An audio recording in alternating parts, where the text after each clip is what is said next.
Pennsylvania knows how to welcome somebody, I'll tell you that. You guys,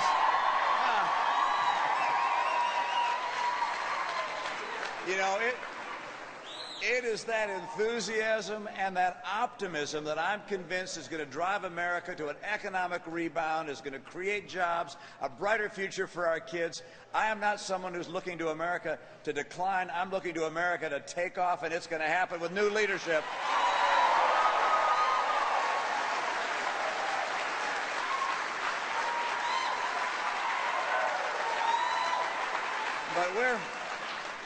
But we're going to have to take a very different direction than this country's been on in the last 3.5 years if we're going to see the kind of bright future we'd like to see for ourselves, for our friends and neighbors, and for our children. Because the president came into office and recognized things were in trouble, and he went on the Today Show after being inaugurated, and he said, look, if I can't turn around the economy in 3 years, I'll be looking at a one-term proposition. Well, he's right.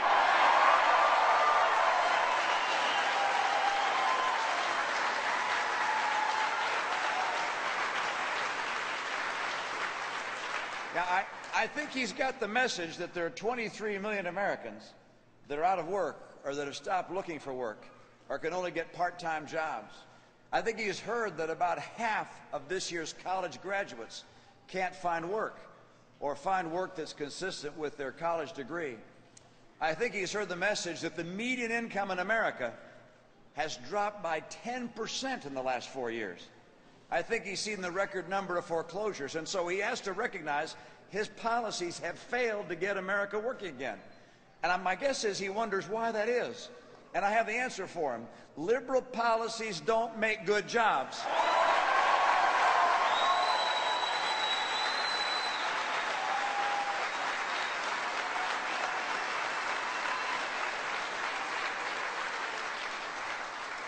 You look at them one by one. Everybody knows that our healthcare system has all sorts of problems and things that need to be corrected.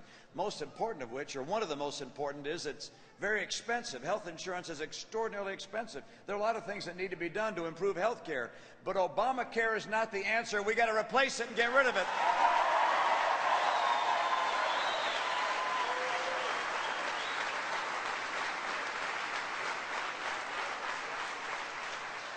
He has other policies that haven't helped create jobs. Obamacare, by the way, I hope you know the numbers on that and the impact it's had on job creation. The Chamber of Commerce went out to their members and surveyed them and said, what's been the impact of Obamacare? And three quarters said they are less likely to hire people because of Obamacare. You see, his policies did not help create jobs. They depressed job creation, and that's why we're still struggling with so many people out of work. And by the way, let me just note, this number, 8.2% unemployment, we've gone 41 months with unemployment above 8%. And why is that number? Why do we keep on talking about 8%? Because that's the bogey the president himself set. He said, look, if we let him borrow $787 billion in his first year, which Congress let him do, that he'd hold unemployment below 8%, and it has not been below 8% since. And that's a number, but it represents real people, people facing some real tough times, people out of work and stop looking for work, as I said, but also people who are actually working in jobs, a lot of them facing tough times. A lot of people employed wonder whether they're going to be able to afford retirement. There are a number of folks who, I don't know whether you read the story over the weekend. There was a story in the New York Times which described a couple of women that are working in a daycare center, one of whom is a single mom. She has 3 kids.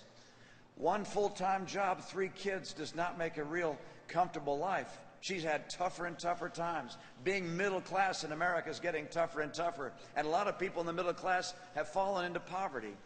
This president's economy is not working for the American people, even for those that are employed.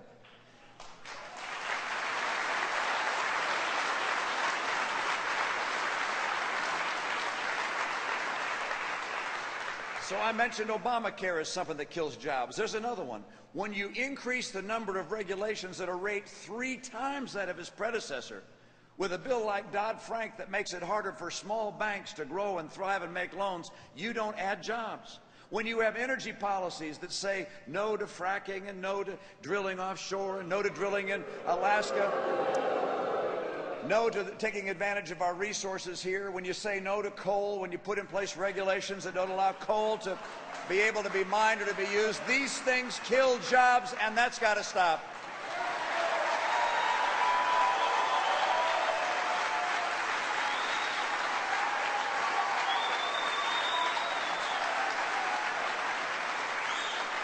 There's